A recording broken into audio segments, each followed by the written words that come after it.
Hello, community. I'm Sergey Bruksha, VP of Engineering at InstantQA.ai. Generating tests with AI is half the story. The other half is what happens every day after that. Running your regression suite and actually knowing whether your product is getting more or less stable over time.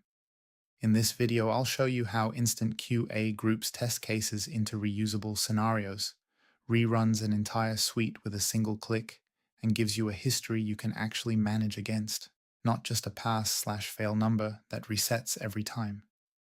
This is the scenarios list. Think of a scenario as a named regression suite. Login flow, checkout flow, your critical path smoke tests, whatever grouping makes sense for how your team ships. At a glance, I can see every suite we maintain, who owns it, and when it last ran, which is already more visibility than a lot of teams have into their regression testing today. Creating one takes seconds. Pick the project it belongs to, name it, describe it.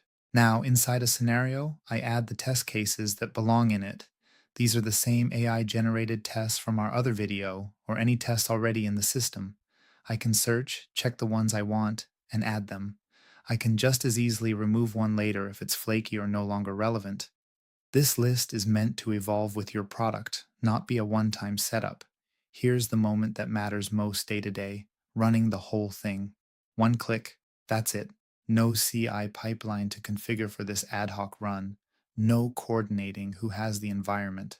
The button switches to a spinner while it's in flight, so there's no ambiguity about whether it's actually running. Behind the scenes, this dispatches every test case in the scenario to run in parallel through our execution service, and results stream back as each one finishes. You're not waiting for the slowest test to see the first result. Once it's running, this execution runs panel updates live. You can literally watch results come in without refreshing the page. But the real value is what builds up over time. Every run, not just today's, lives in this history. So instead of asking, did it pass this one time?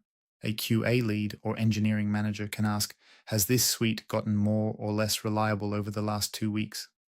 That trend is the conversation you actually want to be having. And right now, most teams can't have it because the data just isn't kept anywhere queryable. Drilling into any past run shows every individual test case and its status.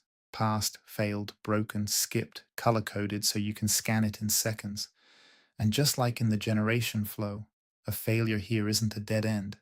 Step-by-step breakdown, duration, and screenshots at the point of failure. If something regressed, you know exactly what and exactly where without pulling in an engineer to reproduce it first. So here's the full picture. Your test cases are organized into scenarios that map to how your team actually thinks about your product. Running a full regression suite is one click, not a ticket to your DevOps team, and every run, past and present, is kept, searchable, and drillable. So, are we shipping something more stable? Becomes a question you can answer in 30 seconds instead of a guess. That's the difference between running tests and actually managing quality over time. Want this running on your own regression suite? Try Instant QA free at InstantQA.ai. Set up your first scenario today and watch the trend lines start building. Questions? Drop them in the comments. We read everyone.